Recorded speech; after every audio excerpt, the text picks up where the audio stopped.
Hello.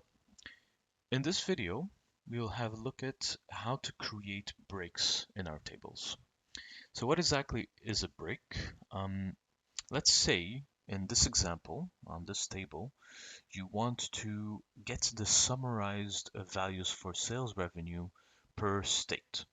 So in this case, for example, you have um, two rows of data with California as a state. So one for Los Angeles and one for San Francisco, and you would like to have the summed revenue for the whole state of California, as well as the whole state of Texas, and so on and so forth. So how do you do that? By creating a break. There are two ways you can do that. You could either right click and have here straight away break and add break, and you can also manage the breaks, or in the analysis tab and the display sub tab, you can add the break straight away. Now, you can add the break straight away, or you can straight away you can manage it. I prefer usually managing it because it allows you to modify the display properties and so on as you see fit. So I click on add. I specify state as the breakpoint, and in this case I want the break to remain in one table. So I remove the header. Otherwise, for each break, you have with the break header, you have to display kind of multiple tables in multiple table format.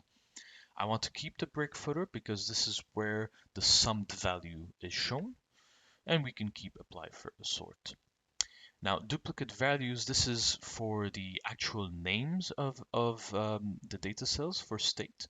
So if you say displayed first, if you have multiple rows with the state California, it will only show in the first row the name. Or you can display all, or you can also merge. Now, in our case, we'll keep the standard display first. We'll apply.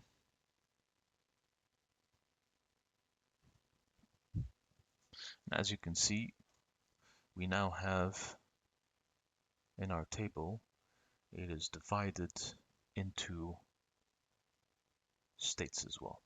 Now you can remove the space between the breaks, and it will keep the tabular format. So there you have it. Thank you, and see you next time.